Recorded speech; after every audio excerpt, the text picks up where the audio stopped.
뉴스야 시작합니다. 정치부 최지연 기자 나와 있습니다. 첫 번째 물음표 볼까요? 네, 첫 번째 물음표는 법에 없는 증인 퇴장입니다. 예, 지난달 21일이었죠. 해병대원 특검법 입법 청문회 때 정청래 법사위원장이 이제 증인들을 막 퇴장시켰잖아요. 네. 근데 이제 법에 이렇게 하라는 조치가 그런 내용이 없다는 얘기입니까? 예, 따로 규정이 법에 돼 있지 않다 이런 얘긴데요. 이 정청래 위원장은 당시에 증인으로 출석한 이종섭 전 국방장관과 임성근 전 해병대 1사단장에게 청문회 중에 30분간 퇴장을 명령한 바 있죠. 당시 정 위원장은 국회법에 따른 조치다 이렇게 수차례 강조를 했었는데 근거로 당시에 제시했던 건 국회법 49조였습니다. 불필요한 언행을 할 경우 위원장의 직권으로 국회법 49조에 따라 30분 퇴거 명령할 수 있어요. 조심하시기 바랍니다. 그 49조에 퇴장시킬 수 있다라고 적시되어 있다는 겁니까? 그렇지가 않습니다. 이 퇴장이라는 단어가 써 있지 않을 뿐만 아니라 그 대상이 증인으로 명시돼 있지도 않은데요. 과거에도 상임위에서 49조 질서유지권이 발동된 바 있지만 몸싸움 등 의원들 간의 소란이 있을 때로 국한되기도 했습니다. 멋대로 질서유지 말해서 폐쇄적으로 해놓고 뒷구멍으로 들어와서 선거제도를 통과시키겠다고요?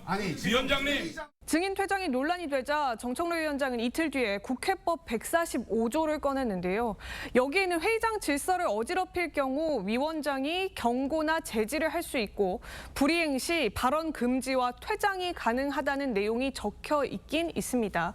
그런데 여기서도 대상은 국회의원이지 증인이 아닙니다. 국회 의사국에 알아보니까요. 증인에 대한 퇴장 조치는 국회법에 따로 명시된 설명이 없다고 합니다. 그렇군요.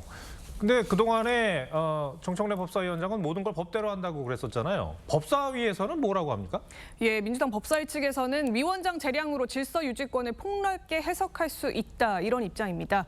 정 위원장은 검사 탄핵에 대한 법사위 조사 등 야당의 이른바 국회 독주 지적에 대해서 모두 국회법에 따른 행위다 이렇게 말하면서 정당성을 부여해 왔습니다.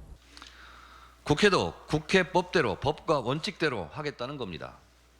검사들은 그래도 되고 국회는 그러면 안 됩니까? 그러면 이 국민의힘 추경호 원내대표가 이 정청래 위원장이 이제 월권을 했다면서 국회의장에게 조치를 요구한 거, 이거는 어떻게 됐습니까? 네, 국회의장에게 엄중 경고 조치를 요구했던 바가 있는데 의장실에 확인해 봤더니 국회법에 따라서 상임위원회에서 벌어진 일은 의장이 관여할 수 없도록 돼 있다. 이런 답이 왔습니다.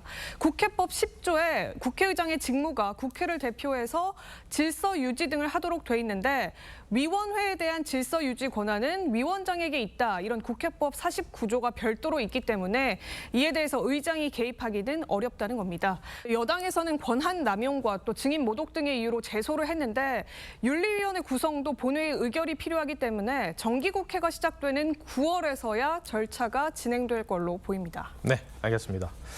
첫 번째 물음표 정리해 주시죠.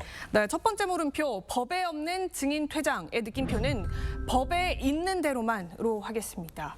이 법사위원장이 법대로를 강조하면서 법에 명시돼 있지 않은 내용까지 재량권을 자의적으로 해석해서 위원회를 운영해선 곤란하겠죠. 이제라도 여야 합의를 통한 효율적인 상임위원회 운영이 이루어지길 기대해 보겠습니다. 알겠습니다.